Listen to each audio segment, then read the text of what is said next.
আসসালামু আলাইকুম। লোকালয় বার্তা থেকে সংবাদ পাঠ করছি আমি ফারজানা নূপুর। রহনপুর পৌর ৬ নং ওয়ার্ড বিএনপির নেতাকর্মীদের সাথে ঈদ পরবর্তী মত বিনিময় সভা অনুষ্ঠিত। মোহাম্মদ সামিরুল ইসলাম, চাঁপাইনবাবগঞ্জ প্রতিনিধি।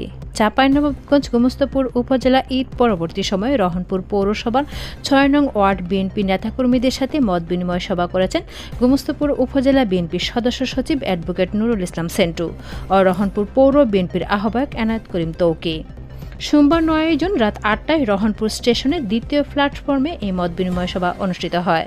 এ সময় উপস্থিত ছিলেন রহনপুর পৌরসভার ৬ নং ওয়ার্ড বিএনপির সভাপতি আমজাদ হোসেন মেম্বার, সাধারণ সম্পাদক বাবুল আক্তার, ৪ নং ওয়ার্ড সভাপতি মিজান, ৯ নং ওয়ার্ড সাধারণ সম্পাদক শফিকুল ইসলাম গাজী, বিএনপি নেতা কবির হোসেন, আব্দুল কাদের, সিন্টু, যুবনেতা রবিউল ইসলাম, মনিরুল ইসলাম, মিন্টু প্রমুখ সহ বিএনপির অসংখ্য নেতাকর্মী।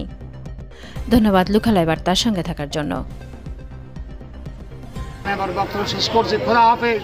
বাংলাদেশ জিন্দাবাদ, বিএনপি জিন্দাবাদ, খালেদা জিন্দাবাদ। আসসালামু আলাইকুম। নিয়ে এগিয়ে চলি, জনতাকে নিয়ে সার্বক্ষণিক আমরা থাকি, সার্বক্ষণিক তাদের মূলের কথা আমরা চিন্তা করি। আমরা কোনো চাঁদাবাজি করি না, কোনো সন্ত্রাসী করি না, আমরা কোনো মাস্তানি করি না।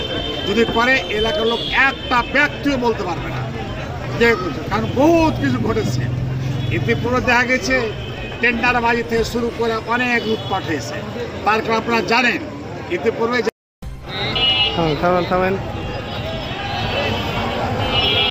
এখানে সুস্থ পরিবেশ আনতে হবে, শিক্ষা ব্যবস্থাকে ভালো আনতে হবে, যোগ্য নেতৃত্ব প্রতিষ্ঠিত করতে হবে। লড়াই পতাকা তুলেছিল, বলেছিল বিএনপি জিন্দাবাদ, খালেদা জিয়ার মুক্তি চাই।